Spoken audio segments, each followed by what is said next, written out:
postdoc, and also during this time, he did a research training fellowship, and this was in glomerular,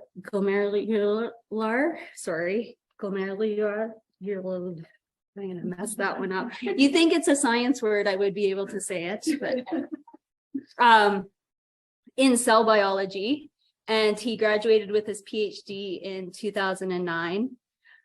So he worked in the Lower Mainland at the Fraser Health region for 2 years before he joined us up here in Prince George, and I'm so glad he did. As you'll see, he has clinical experience. He is also well aware of some of the challenges we face here in the North and in remote communities, both for, access to healthcare as well as doing clinical research. And of course, with his cell biology training, he can even discuss wet bench lab experiments with people like myself.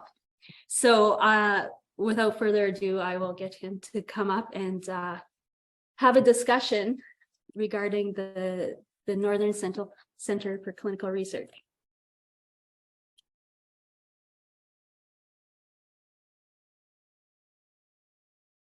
Thank you, Kendra, and thank you, everyone. It's truly an honor to be here today. Before I start, I just need to figure out how to move the slides. You want me to do that? Sorry? Is that the one? No, it's we have to go to the whole new, the whole new slide. Okay, bear with me. Excellent. So we're going to talk about the newly established Northern Center for Clinical Research, which is the full version of NCCR. I'm here as the inaugural director to talk about NCCR, which is, inaugurated about 6 months ago. So it's really about building. What do we build that we call NCCR? So I was just sitting there and thinking what it could look like. I mean, we recently acquired a small puppy, a puppy, and we already have a full, we have a grown-up dog. And I took him for his first lessons last night for training. And what I learned was that what you want your puppy to be, it is a lot dependent on the mom or dad or the parents. How we teach the tricks and what tricks we teach and what we want it to become. So I think the future of NCCR is in the hands of all the people who are we to shape NCCR. And I put the title as one brick at a time because, we can do it slowly. We can understand, work together, and we can build something which is exceptional. And we have certainly an opportunity that I will talk about. From my perspective, I want to acknowledge the land we're on and the space that we're sharing today and the unceded territory of Clayton here in Prince George. So I'm really grateful that I work and thrive in this community. So key objectives. My objective really was to talk less and hear more today. So, I have got these slides to show you, but really I'd love to hear from all of you here and online to help shape the future of NCCR together. So I will share the vision that we've, developed so far for NCCR. But this is, think about this is a baby, this is a puppy, this is a house that we haven't built. So we're in the planning stages. And what the vision we have is like a dream idea or a collection of ideas that we put on the paper. And we need to understand our real needs. What would it look like in the future, depending on how we're going to use it?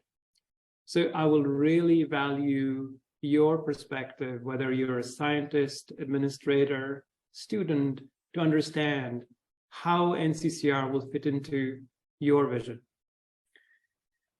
Okay, and then of course, to have an open dialogue and understand your needs from NCCR. I think that's important. And explore the identity for NCCR. So it is not the NCCR, it is our NCCR. That is the vision, really. That it works for the community, for people, for patients, and people who live in the North. So from where we are right now, what could be the future for us? And yes, so as the next big process for NCCR, my job is to develop a strategy of how we're going to get to the stage of the goal that we've already aspired to.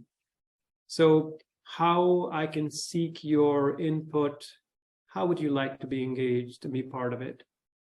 So that's the important part too. Okay.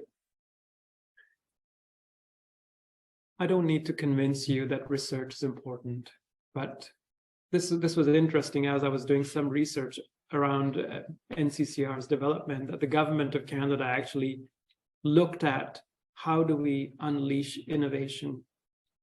And they clearly put out this statement, and it's very political, but I thought it was interesting, that it says it's time to get innovative, time to change the way we have been thinking and how we have been doing things.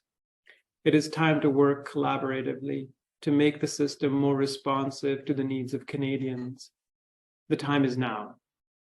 And I think it applies to NCCR and to all of us, that we have a great opportunity to build in that piece of innovation to people who live in our communities and the researchers and the scientists to get all those things together. And this is another slide that I felt was quite interesting. It's from the future of health research as defined by the European Council of Health Research. And they held a conference in 2020 to develop this. And this is a figure pulled from their publicly available strategy. And what I find is fascinating is it says on the top, healthcare is not only the consequence of research, but also the setting of research. So we're talking about clinical research, a research center which is connected to the hospitals, the healthcare, but also the community. And here they talk about it. And the setting of research in a close relation to and iterating between healthcare and health research. So it's a two-way street, that health research and discoveries go down to be applied to healthcare or the patients or in the hospital setting, but also those settings inform and drive discovery and research. And I'm hoping this two-way street is something we can create with NCCR in the future. It also talks about health research is about working with humans, with human beings, and studying the human model. Of course, we study experimental models. I, for a long time, looked at cell cultures, and they would always say, how would you validate these studies in animal models? And of course, here now we're talking about humans and how it affects humans. And that could be therapeutics, medicines, or any interventions that we design. Okay.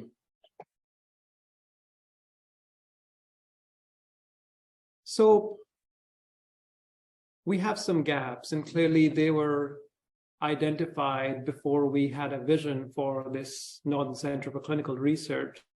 And one of the top gaps that came up that we needed to address through creation of NCCR was clinical trials.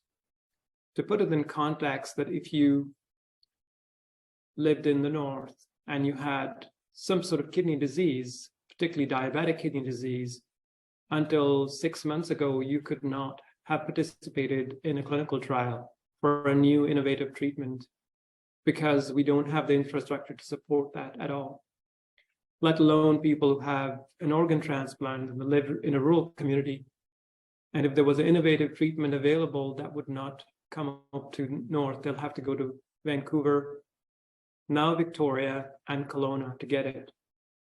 So we did not have the ability to include our populations, and we have not for decades.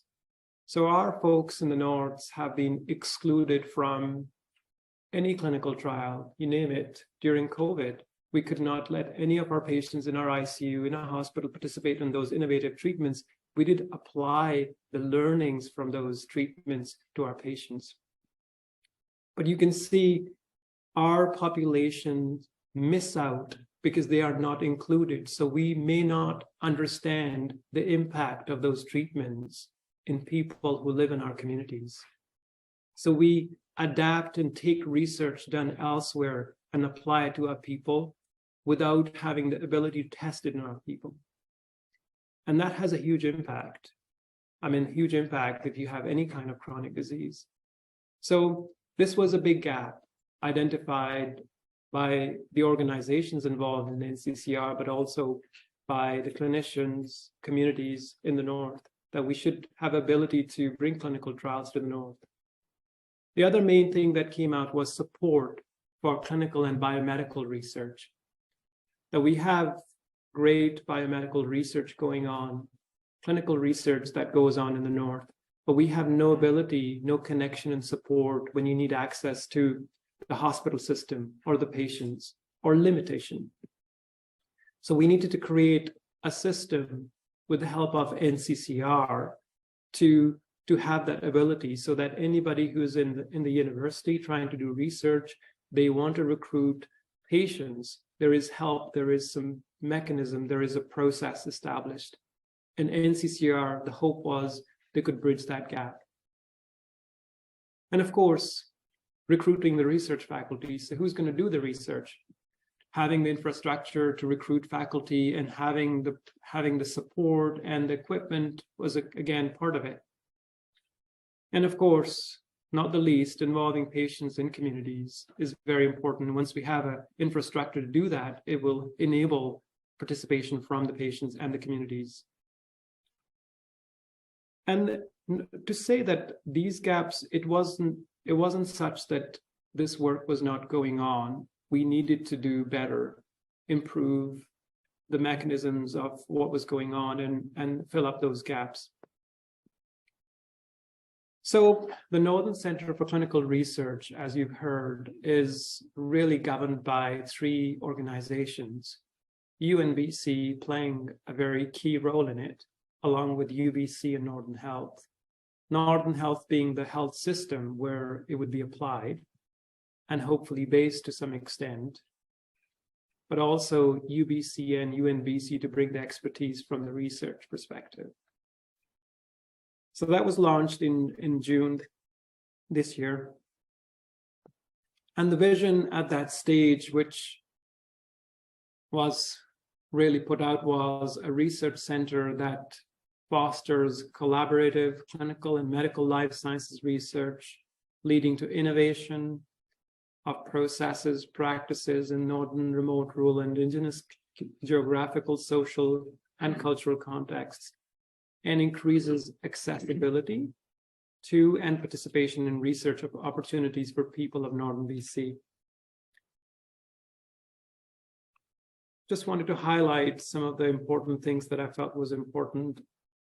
Fosters collaborative innovation, remote, rural, indigenous, accessibility, participation, and opportunities. It's a big feat from where we are right now, but it's a vision, it's like a dream. And this would be achieved partnering with all these key institutions, which includes the UNBC HRI itself, the Division of Medical Sciences. A lot of faculty in the Division of Medical Sciences are part of NCCR and NCCR faculty, but also Rural Coordination Center of BC, Michael Smith Research BC, PHSA, the BC Cancer Agency Center for the North, Division of Family Practice, and of course, patient partners. So the idea is that in some ways, we don't have to invent the wheel, as we say. We can learn from the work, like for instance, the BC Cancer Agency, they've been doing clinical trials in their own system, in their own, I would say, microenvironment, which works. And can we learn from them? Can we plug in and get going right away and build the supports that we need.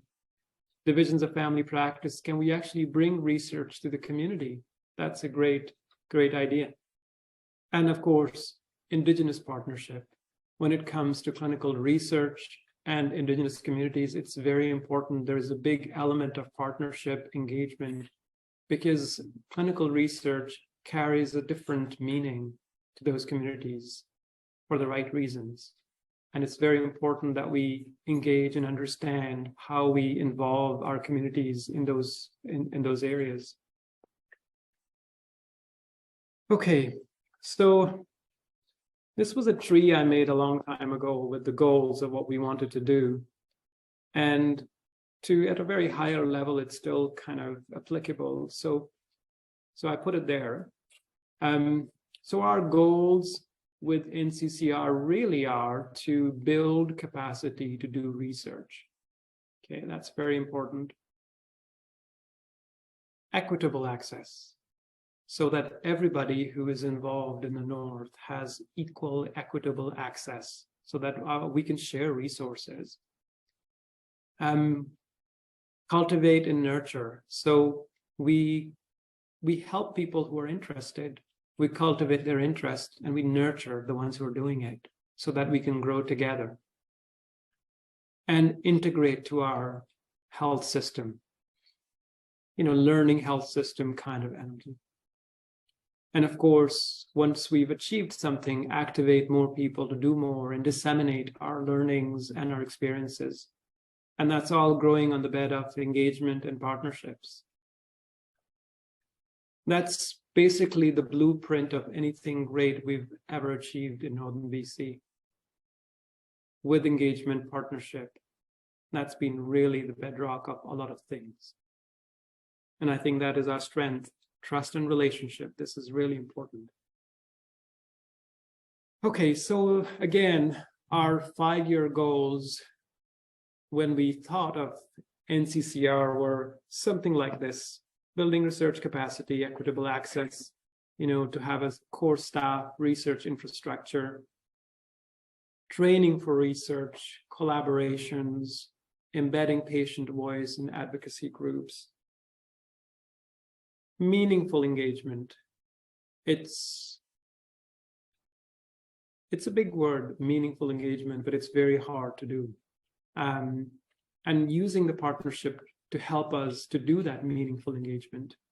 So still work in progress. And of course, establish a cohesive culture we can all work together, building, maintaining, and sustaining all these things that we're doing.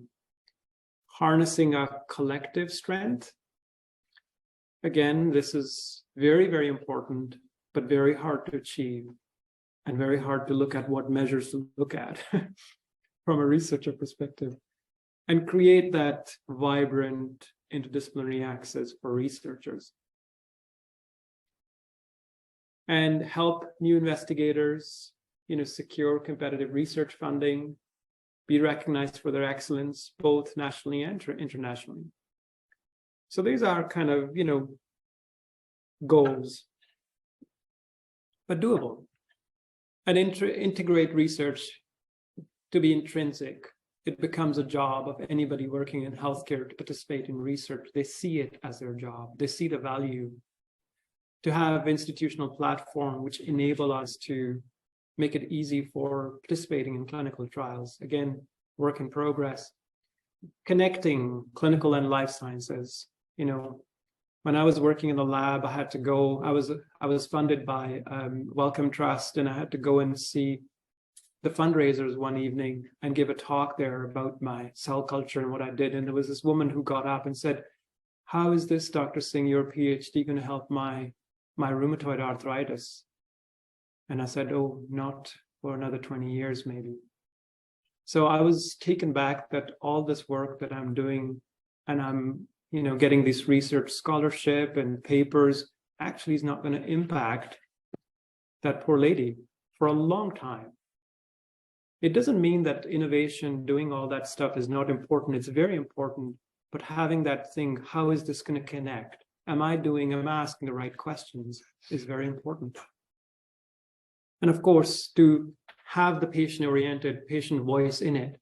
Because, you know, we sometimes forget when we're really focusing on the small thing, trying to, you know, put something, do cell culture, doing your own experiment model. How is this going to impact the patients and the overall community? You know, you don't want to lose that sight. And of course, as I talked about, activate and disseminate. How do we increase the value for research?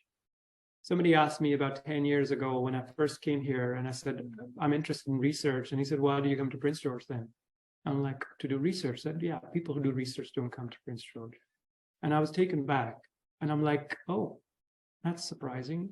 Yes, I came here to do research and I'm in Prince George. So we need to kind of change that paradigm that, yes, we do research in Prince George and in the North, and we add value in a different way so that we can attract the people who can contribute to the system. Okay. So this is a slide that I borrowed from Julia Bickford, who's the Regional Director for Research in Northern Health. And this is a concept of what NCCR could do from a setting of a researcher. So great, what is it going to do for us?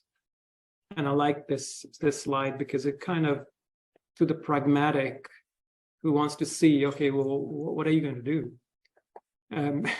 It puts it out there.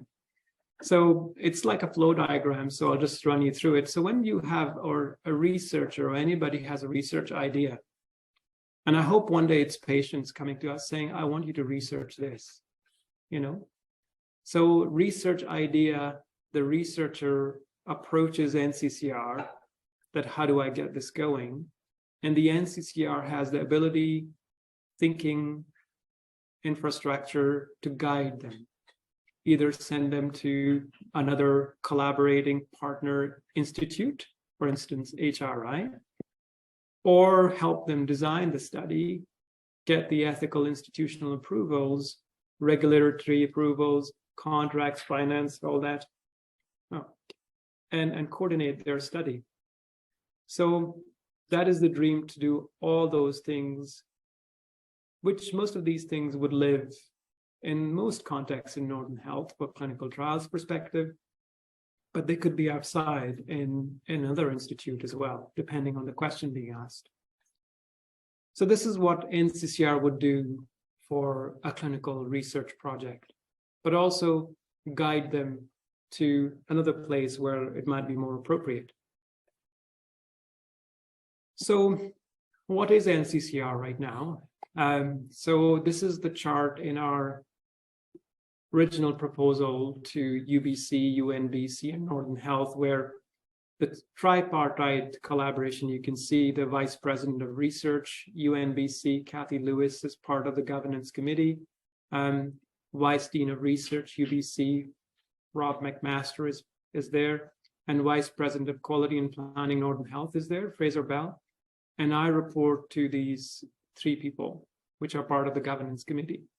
But at the same time, I work with, or almost in a dyad relationship with, Northern Health clinical operations, because we don't have a full-blown system for NCCR yet.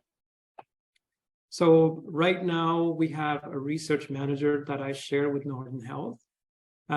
We have a research associate that we share with RCCBC. Salma, she's here today. Clinical research coordinator, we're in the process of hiring. Admin support, we're in the process of hiring. So that's what the governance of NCCR looks like. So all three institutions are represented to whom I report. And there is a stakeholders advisory council that meets right now every month. It will be meeting tonight at 5:30, and there is a very wide representation in that committee. So you can see, probably you can't read all the names, but there is representation from the Indigenous researcher side, Indigenous healthcare providers, UNBC faculty, Division of Medical Sciences faculty, and I'm part of that as a non-voting member. So there's a lot of oversight to NCCR and its development. The team as such right now is small, nimble. It's me in my role as a director. Catherine St. George is the regional research manager at Northern Health, who could transition into the NCCR manager role eventually. She's got a lot on her plate trying to figure out stuff for clinical trials right now. Salima right now is the research associate, and she's funded by RCCBC, so we have her for NCCR and RCCBC both. Our research coordinator position is vacant. In the process of hiring, there is an engagement liaison position currently vacant. We're in the process of hiring. But at the same time, I work very closely with Julia Bickford from Northern Health, Twyla Hamlin from the NMP, and Paul Winwood. Okay, well, apologies to anybody. I couldn't put everybody's pictures here, but so research faculty for NCCR, we have 23 core faculty members. I hope I've got the number correct. Sarah, correct me if I haven't. 7 affiliate members, 7 associate members. So we have quite a number of people who are part of NCCR. And I put some of the pictures there, faces you might recognize. And so what has been happening in the NCCR with the progress since it got established? So because clinical trial was the biggest gap, it's something we were not doing at all. So we have got the ball rolling. We are enabling some clinical trials.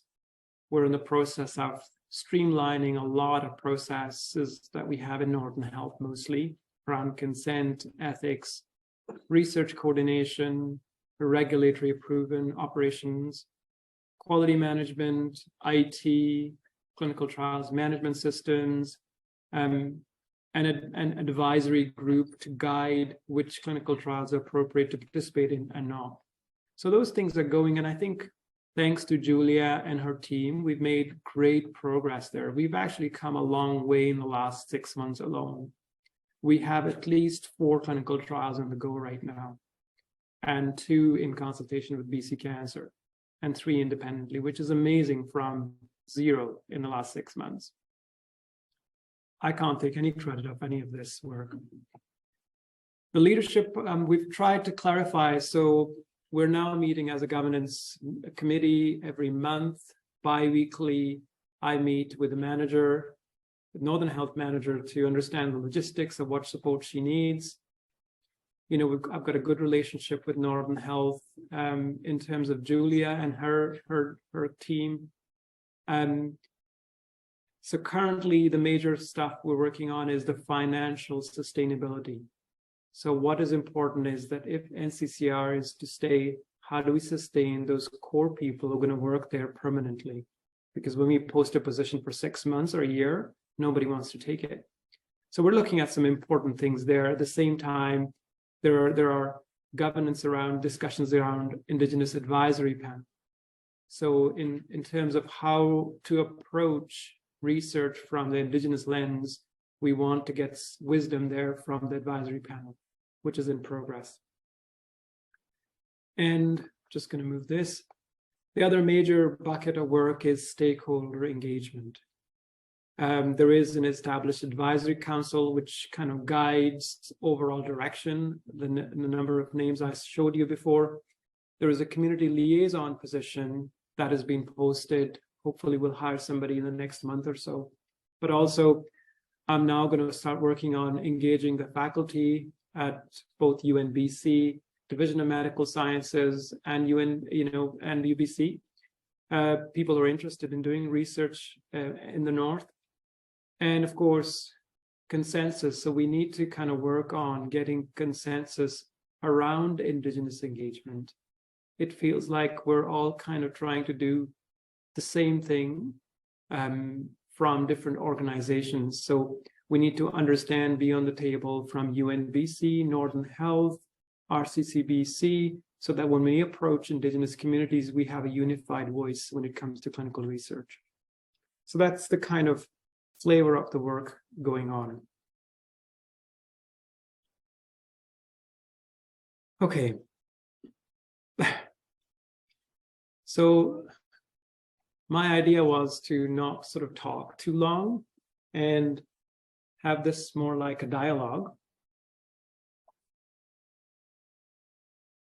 And I just build it there as like a break slide because I need your help to navigate this. So, when you come to a stage, okay, I don't know what the next part is. I don't know how it'll go, but can we do this together? So that's where I'm coming from. My intention is to get input from you because we don't want to move too far ahead without hearing what you have to say. Because then if you wanted two sinks in the bathroom, like a boy and a girl sink on the side, and at the same time, we need to make sure that we understand the needs of the people who might be interested in how NCCR would shape. So in the next few slides, I really have a bunch of questions rather than anything to give you. And the idea is to hear what you have to say.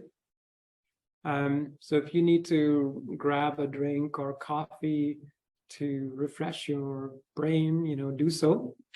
But that's my intention. Okay. Do you want to just lead the conversation yourself, or I didn't ask if you wanted me to help in order with the conversation? Sure. I don't know if this mic is going to be helpful, but I don't want the people online to be not being able to hear, so we'll see. Just let me know. Sure. They should be able to hear everyone in the audience. They should be able to hear. Okay. We just ask that when you guys maybe speak up and maybe introduce yourself before speaking. Yes. And equally, it'll be nice to hear if you see yourself in that vision. Do you agree with the vision? Because if somebody says, what, that's just doesn't work with me, I'm okay. So please say so. So it's important. This is important for me to hear that, right?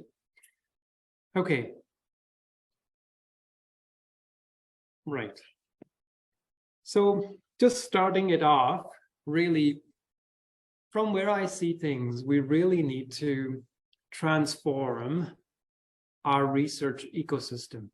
We're going to have to do things we've never done. At least that's how I see it. And it could take us 10 years to figure it out, but it could take us a lot less depending on how we approach it. And when I underline the word our research ecosystem, because I see it's not my NCCR and your UNBC. It's our ecosystem, right? So we're trying to invigorate our research ecosystem by creating something which is actually going to change and fill the gaps. Okay, that's how you need to think. So the key thing is we will have to work together. When I say we, I mean like everybody, including researchers and administrators and students and patients and people to help us. The big question is, can we? Can we work together to transform our research ecosystem? And that's the question. Working together is actually a very big problem. And so, Hobbs, does that resonate with you? Because we can create an NCCR which runs clinical trials and and be what it needs to be on a vision that's been put out. But I don't think that will do it. So it will require each of us to get out of our chair and be uncomfortable and sort of do something about it. But can we do it is the big question. So because, if you are an established researcher, you don't need the hospital setting. Why would you care so much? He was like, no, I'm getting my papers. I'm good. I got my tenure. I'm all lined up. I don't need NCCR. Thank you. Or you could be somebody who's really keen and motivated and is upset and angry that it came too late. So it's important to hear from everybody. So, yeah, sure.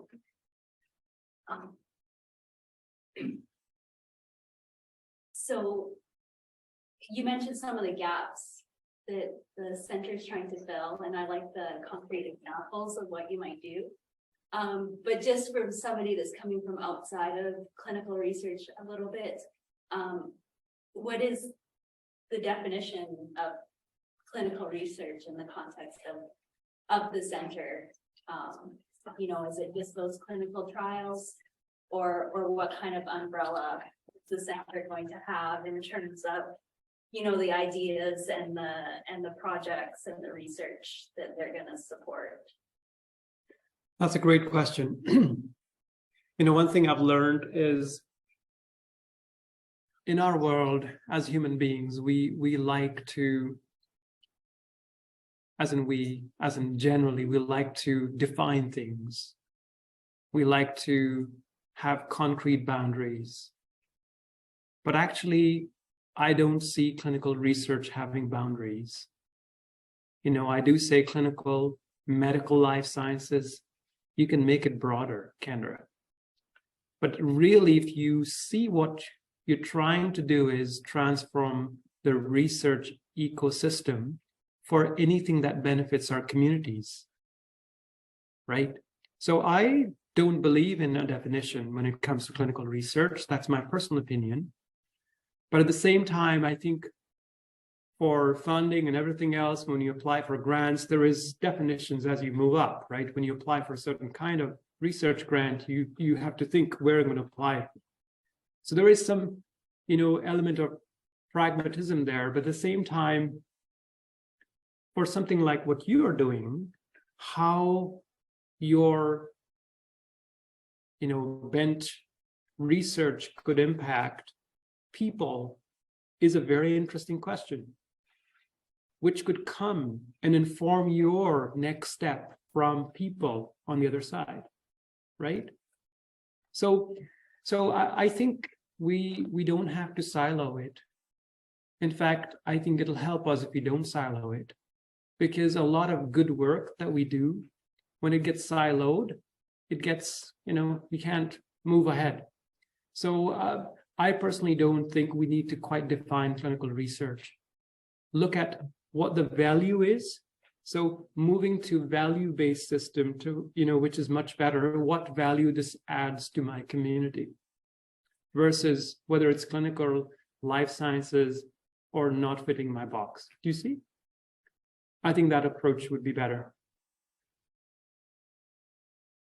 Sure.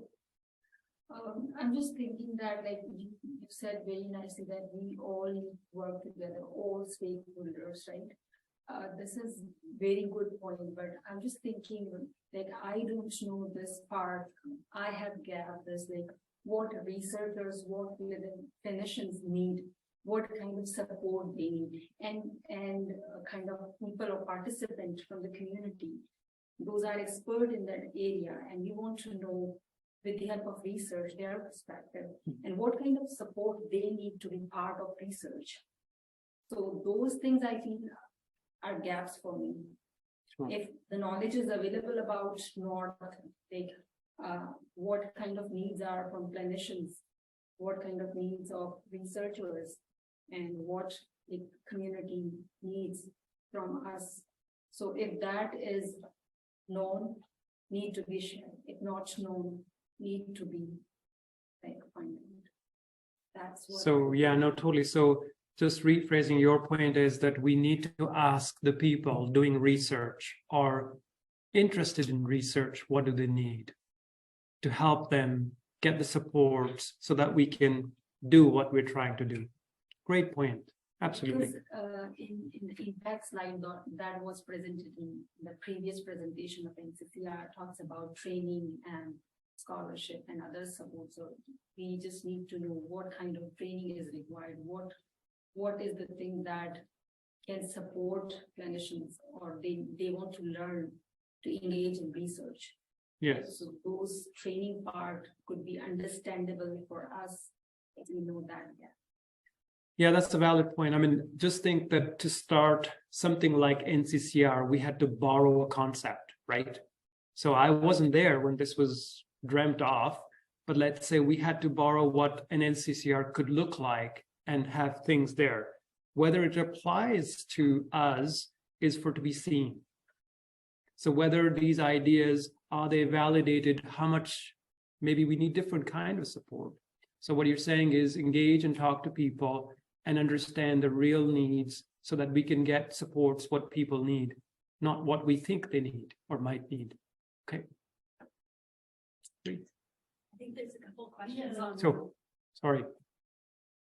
I think there's a couple questions online if Cameron wants. Okay, sure. Also, can we verify that people hear the comments from the audience online? Thanks.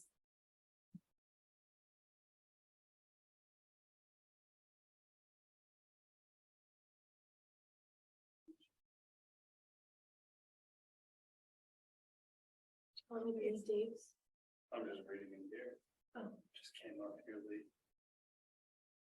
So Dave's asking, so the RCC BC research grant process has a similar approach to the diagram that you were talking about displayed by Julia. What he had learned was that there's many good ideas from the communities, but there's little time or resources to actually follow through without that support. So he's talking about what kind of one-stop shop could folks come to where they could speak and figure out who knows what about the various resources and partnerships in the community. Mm-hmm. And that's one thing that they did, and they said talking about bench to bedside. Mm-hmm.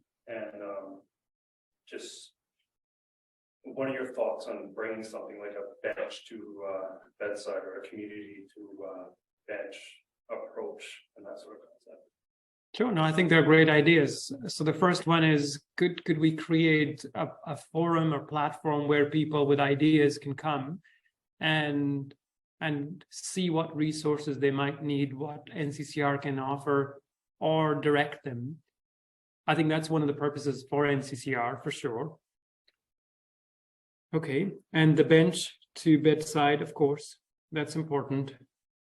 Okay. I think, again, that's part of what we should be doing moving forward, right? I think to the point that Kendra was alluding to. Okay, I have a couple of other questions, so did anybody else here wanted to make a point? Okay, Bree, sorry. There's one more online here. Okay. Did you want me to read that from? Sure. Okay, so this is from Mal. And he says, data shows that patients who are told by their family doctor about trials are more likely to agree to participate. Similarly, patients often want to speak to their family physician before agreeing to participate in a trial. Okay. Are there plans to engage Northern rural family physicians and or promote the center among this medical community? That's point noted. Can you say that, oh, maybe you can hear me. So this is exactly where I'm here. So we haven't developed a plan. We're developing a plan, and that's a great point. So we need to engage family doctors when it comes to clinical trials so that people in the community, when they go out and talk to their doctors can talk to them about the trials and the value, for sure. That's a great point. Thank you. Thank you. Got another question right here. This one's from Margot. She's wondering about your thoughts on how in Northern BC research ecosystem. Clinical research relates to the wider terrains of health research. Yes. So, Margot, that's a very interesting question. And the short answer is, I don't know. It's like a marriage. You do different things, but you do the same things together to produce an offspring, which could be together, right? So it's a lot about working together in partnership. So we could do that. Absolutely, we should do that. And I think for NCCR's success, it's really important. We cannot silo out community research, at the same time add value from the clinical lens. Medical lens, for sure. And I think we really do some of that work really well. And we need to find a way to plug that into clinical questions, which I think we can. Okay. We do have Anurag. If you can hear me, you've raised your hand. I'm unable to let you speak, but if you can type your comment in the Q&A, we'll be able to see it there.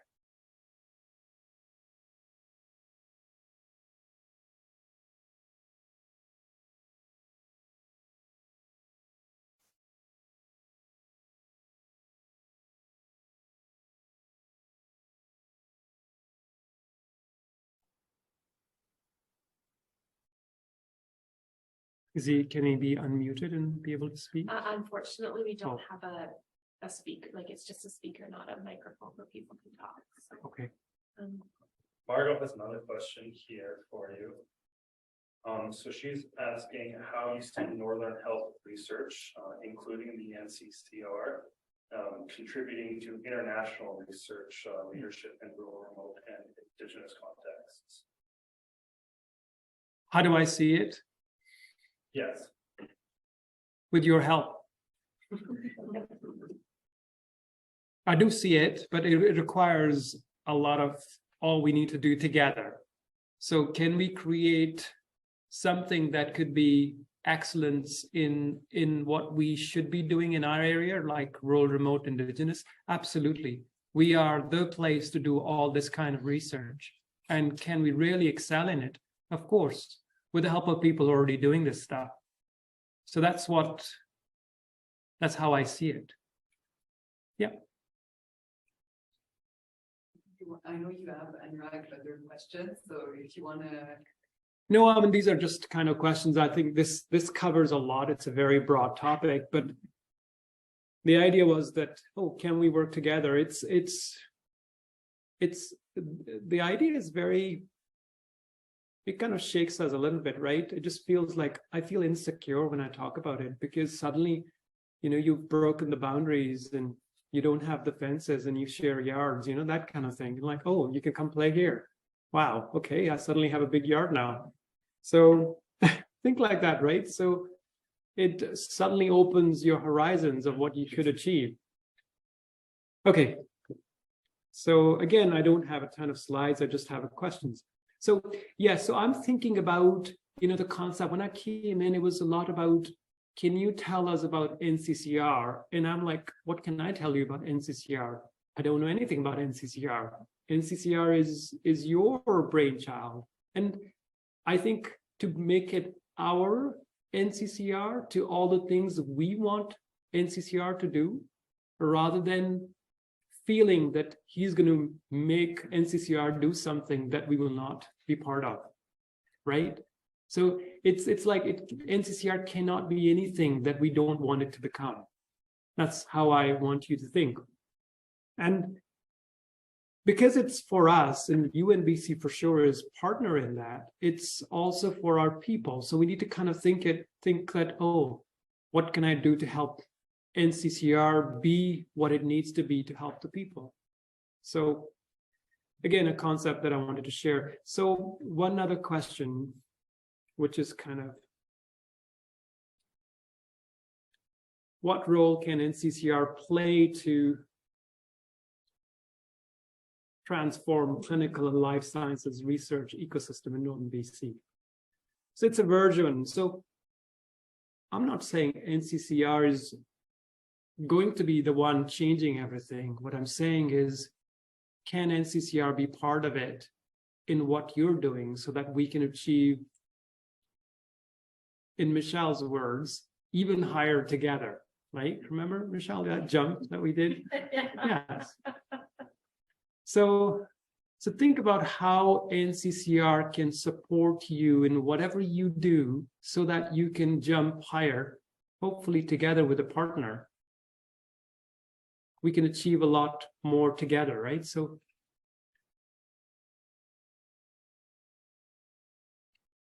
these are questions that I want you to think. You may not have all the answers for me, but I have these questions because I don't want to guess these answers. Do you see?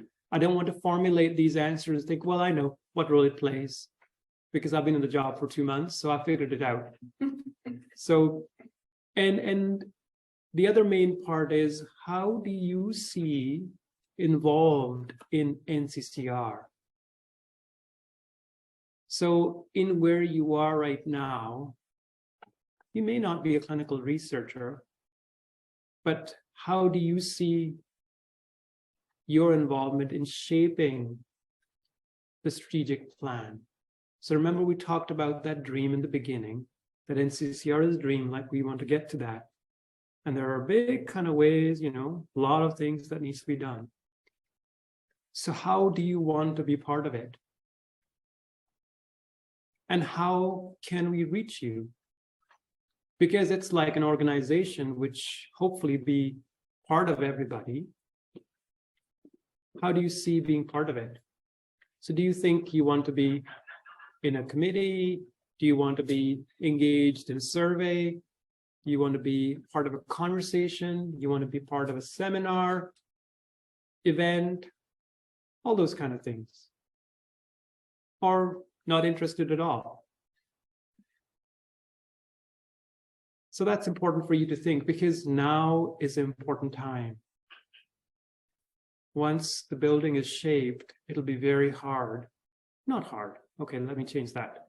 Once the building is shaped, the opportunity will be less. So now is a great time to, speak your ideas, send us that feedback that, you know what, I want to be heard. I want to be part of this. I want this to look like this. I have a great idea. So I think that will really help us inform what NCCR might become.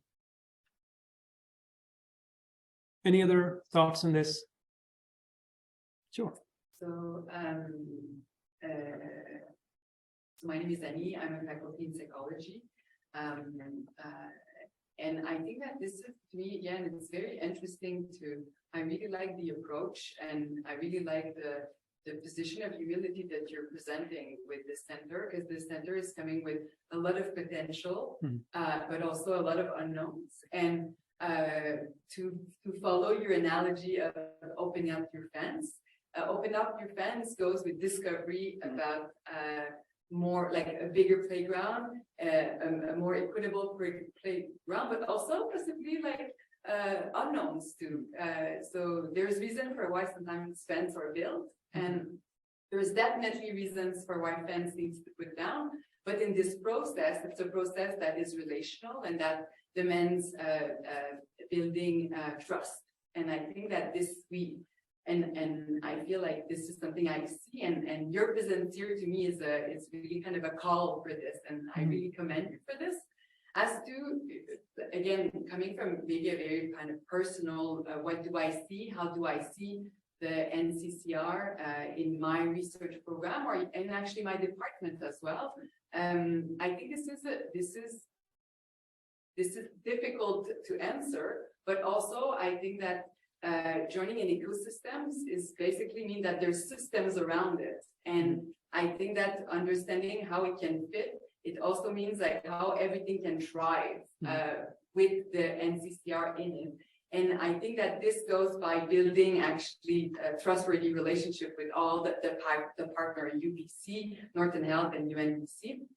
And I think that the community, again, of researcher, but the broader Northern community, it's just a very, I think that this is going to take time. And I feel sometimes there's this paradox, so to speak, between wanting to be part of the development of it, but that development is actually a longer process. So my suggestion would be to really try to build a very loose brick, like kind of like the earthquake resistant building, like the building that actually can absorb and be able to reflect change and process. Because I feel, and I don't have a concrete suggestion on how to do that, but I think that this is probably the way to move forward. Because if you really want to have an interdisciplinary and sensitive organization, it needs to be able to respond to that. And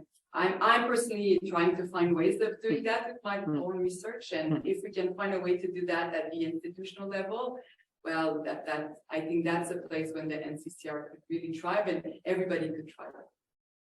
That's a great point.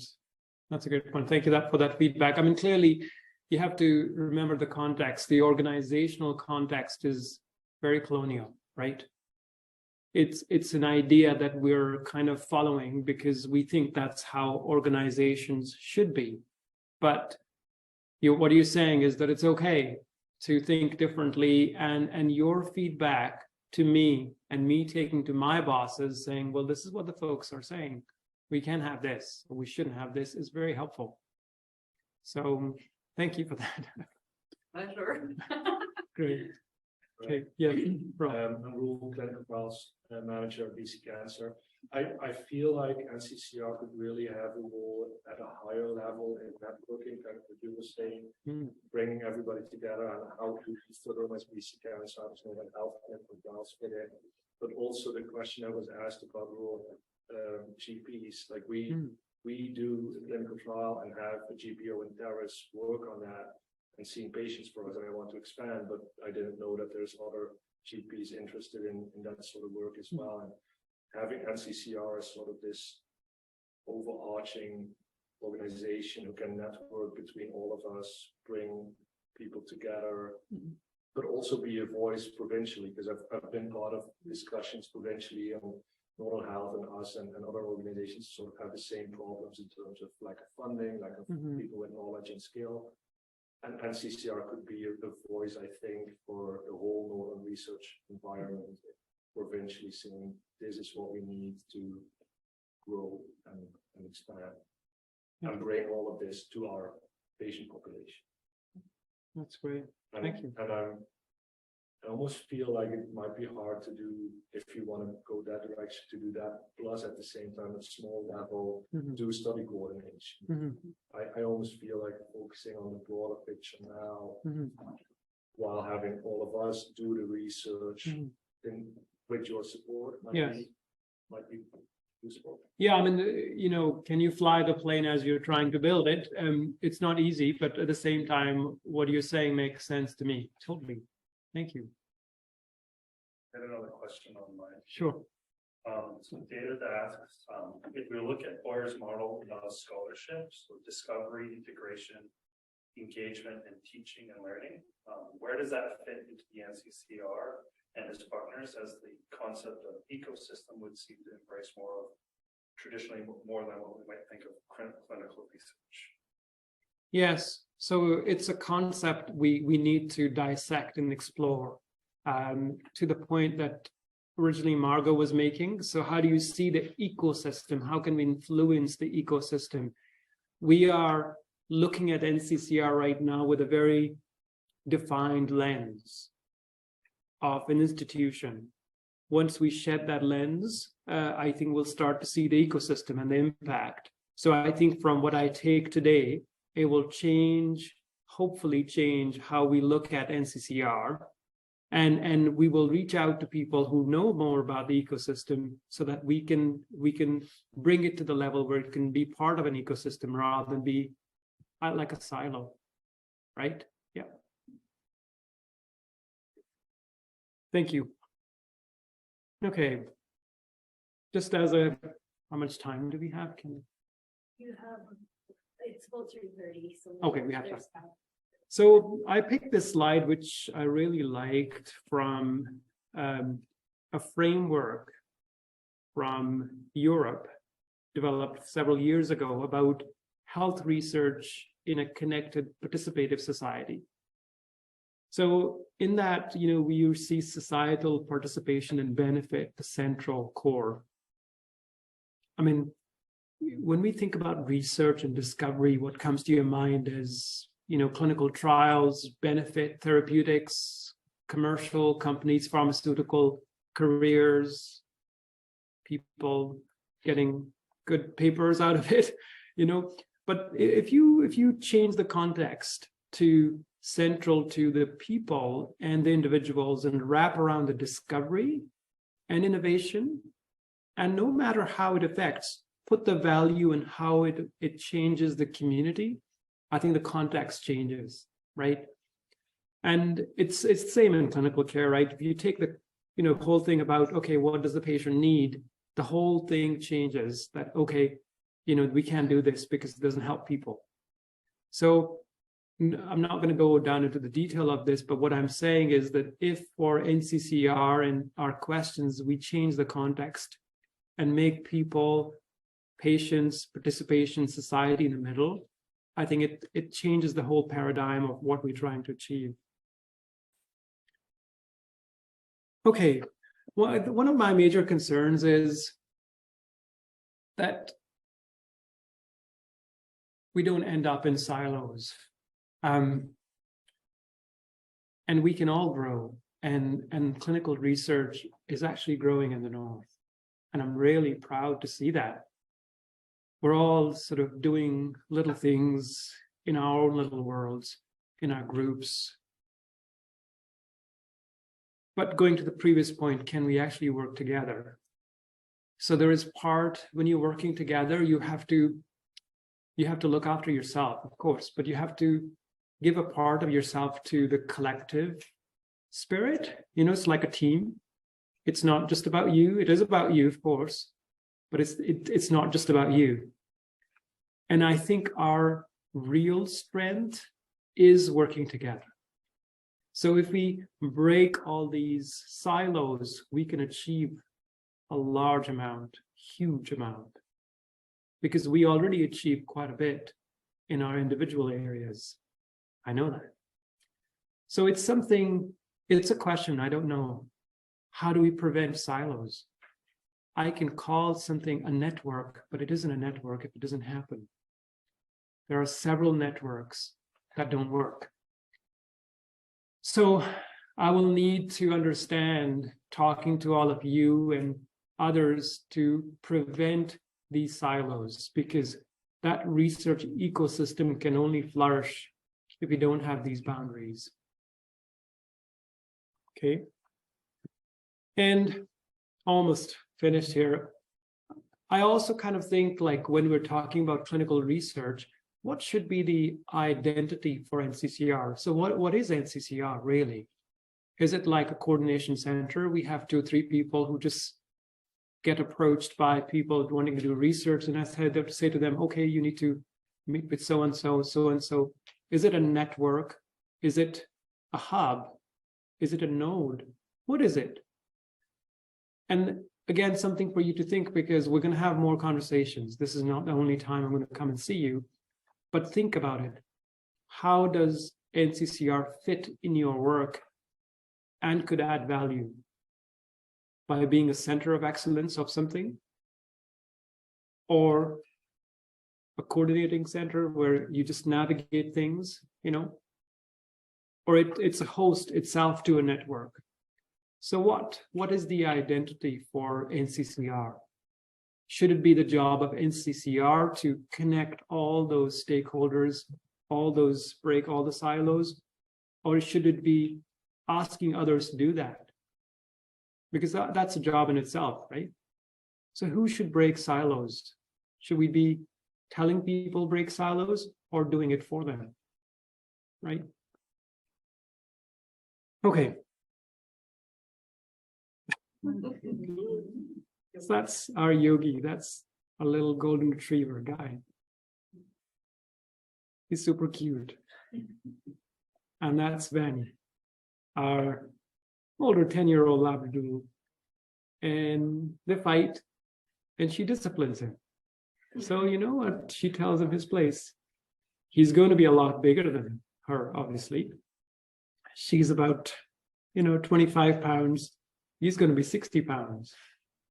But what is interesting is when Veni disciplines him, even though he's very energetic, he listens. And this is going to stay with him, from what I've learned. So even when this yogi guy becomes 60 pounds, he will respect Veni. That's what the canine psychologist says to me. Interesting, isn't it? When you're trying to shape something at a early stage, no matter how big that will become, it will respect you for what you are. Thank you.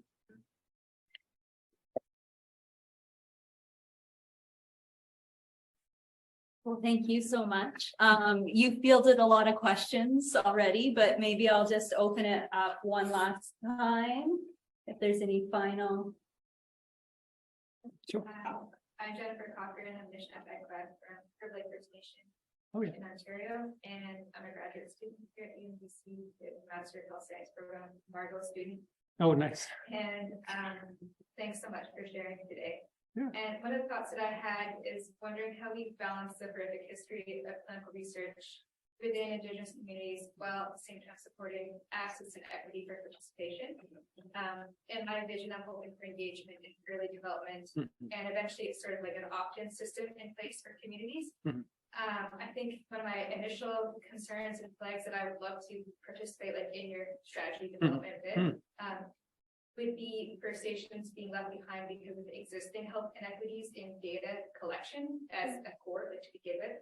Like for example, nursing stations still using paper charting, so it's just being really hard to capture that clinical data in a really good way.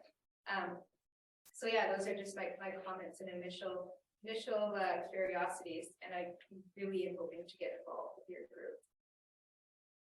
That's great. I mean, thank you for that question. So how we approach the Indigenous engagement and participation, which is the next step, and involvement in developing our strategy, we're quite a while away from that. We're just beginning to scratch the surface, and I think that is a big piece of work that NCCR as an institution in collaboration with the current partners will have to undertake. So your input would be valuable for sure if you're interested. Your point noted about the concerns there, absolutely. I think we need to approach it, but how we approach it is a question. I don't know yet. We need to learn the rules of engagement with Indigenous communities. And maybe we won't get it right first time, but if we can learn with their involvement, that's the goal. So they could be part of us and tell us how to do it. It's something I don't think I know how to do. Okay, so that's a great point. So if you can bring some experience, some expertise, that would be great. Thanks. So thanks so much, Anurag. I'm Sean Morris from the medical program. And just kind of a comment building on the last, I'm so pleased that there's an Indigenous advisory panel being planned. It'll be tough to engage everyone. There's 40 different First Nations in the north, but maybe Carrier County Family Services could help with some. But to get advice to make sure we're doing things appropriately, and also to come up with ideas, I think would be really relevant. I've done a bit of research in Indigenous communities and heard people say that they're really worried about toxins in Babine Lake, for example, and that's not my field. I didn't have the ability to help with that. I didn't have anywhere to put that in an inventory for somebody who might have been able to reach out and tackle that. So I just think that that's really important, and that could really help to make sure what we're doing is relevant and generate ideas and help to empower Indigenous communities. There is some literature with Indigenous authors saying, we've been researched to death. Maybe it's time we research ourselves back to life. So I think there's a lot of potential there if people are brought in at the ground and have power to suggest things. So that's a very valid point. I mean, the whole research priorities, us approaching Indigenous communities, having a clinical trial in mind, versus what would you like to research, like your example, right? So are we ready that when we reach out and the questions they pose saying, actually, I don't want to participate in that trial. Can you look at this? And what are we going to say? No, sorry, I'm just focusing on clinical trial today. So I think that relationship, two-way communication, that also our ability to be able to, answer those questions is very important. I get it. But right now I'm trying to get a consensus. That is the hope, how we approach this, because Northern Health is very keen. They've already taken some steps to organize that advisory and so on. So hopefully in the next month or so, we can get everybody together to have a consensus approach how to go and engage Indigenous communities and leaders, because it doesn't make sense we all do it differently for the same reasons. Yeah.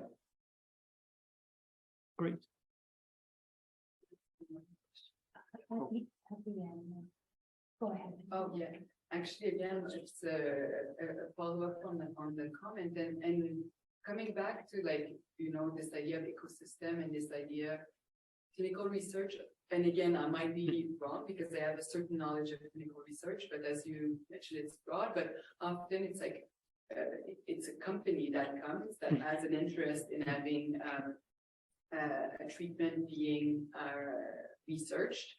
And there is this, again, another, I would say, a paradox of that could be that can look a bit like mining something into a certain population. And again, there's history and important elements that needs to be addressed and discussed. And as you were saying, there's we need to have time, take time. But in this system, like as the NCCR developed, governance are very important. And now it's really like, I don't even know the realm of visible, but I think that in being committed to be a leader in this kind of clinical research, maybe thinking about like having actually very different demands or requests from company as to when they're coming in, like how is this going to go, and have basically a certain degree of autonomy that needs to be assured and protected, and that be important policies. And yes. I'm looking actually you work in clinical trials, so maybe I don't know if this is something feasible, but I think that if you're developing principles and governance, maybe this is something also. That's the way to transform clinical research. Yes. And it's basically putting the community at the top in the discussion, but also in and building agency and autonomy as well within the fabric of the. That's a great point. In the hurry to do more clinical trials, it's always like we want to do more. I hear a point. You feel like, okay, we're almost ready. Let's get with the next one and the next one. But I think when we take a pause and have the courage to say, well, this doesn't work for us. We don't like your eligibility criteria. It doesn't work in our community. Sorry. And I think that's where the wisdom and the advisory council will come in, where there are trials which are not inclusive of our communities because they have different needs. We should be able to say no. And clearly that will have penalties because clinical trials bring, resources. So we need to be prepared. And those are the things I need to hear and work with so that there are reasons why we're doing things differently, right? So that's great. Even like, just like, I need to stop this, but I mean, just for example, like you talked about, like they have questions that there's problems that comes, and again, that needs to be researched that are coming from the needs of the community. Could it be built in the clinical trial that like part of like there's pockets of money dedicated to provide actually a support to research questions that are actually really coming from the community as a way of really institutionalizing. I cannot talk anymore, but just to put that actually in principles, policies, and governance. That's a great also, point. Thank you. and also create, like the clinical trials actually create opportunities. Like you can go if a sponsor approaches you and says, I want to investigate this drug or whatever, you can say, that's great. We have a huge geographical area. We want additional money so we can also serve this remote communities. And because they ask you something, you can ask something in return too. Yeah, Right? so that's an opportunity to really establish the principle. Yeah, and to create more equity and also bring your trial to those remote communities. And one of the things I've been thinking about is, are we doing enough with clinical trials and informed consent discussion to create a safe space for Indigenous peoples with everything that has happened in the past? Do we have enough focus to make it safe? And that is one of the things that we've been speaking about as well. Can we do research to see if we can improve that process and make it safer for everybody, those patients? Indigenous participation in clinical research is very, very low. We're starting from a very low point. And I think that engagement piece will help inform how we can do and change, right? So that's what hopefully we can work on. Sorry, you had a point. Yeah, I was just gonna say, just like one thing on what you two are, I think the things like that are Indigenous sovereignty and autonomy. And I think with this new opportunity we have, BC has adopted DRIP by law now. So it's kind of something that we have to build in really from a legal standpoint too. So yeah, I'm just really excited with the opportunities that come. And hopefully we can see how we're doing over the next 10 years from where we started. So this is a great opportunity starting point, right? Yeah. So I think on that note, I'm going to have to wrap things up, but I've heard you talk about the center before, but I can see the vision is evolving and the ideas. And thank you for coming and having the dialogue with us today. If people have further feedback or comments or want to start a conversation, how could they contact the center or get in touch with yourself? Sure. I mean, I have a UNBC and a Northern Health email. So Anurag, my first name, .singh @northernhealth.ca or unbc.ca. That's how I spell my first name, ANURAG.SINGH @northernhealth.ca. And does the center itself have a contact or a website or somewhere where people can go to find? Or we don't have a website yet. Hopefully in the next month we'll have a website up and running. And our manager right now is a little bit overwhelmed, so I think I'm the best person to ask any question about NCCR. Oh, that was great.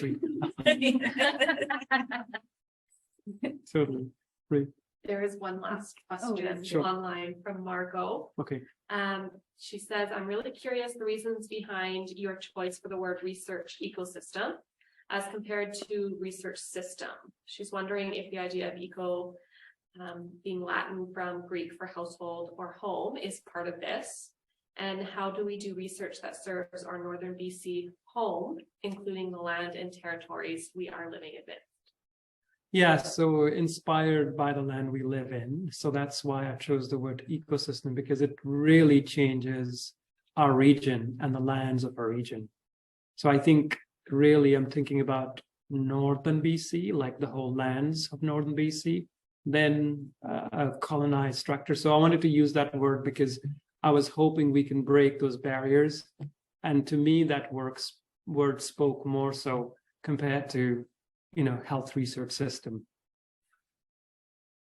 That's personal choice, maybe a mistake. Okay, well, thank you so much. Thank you.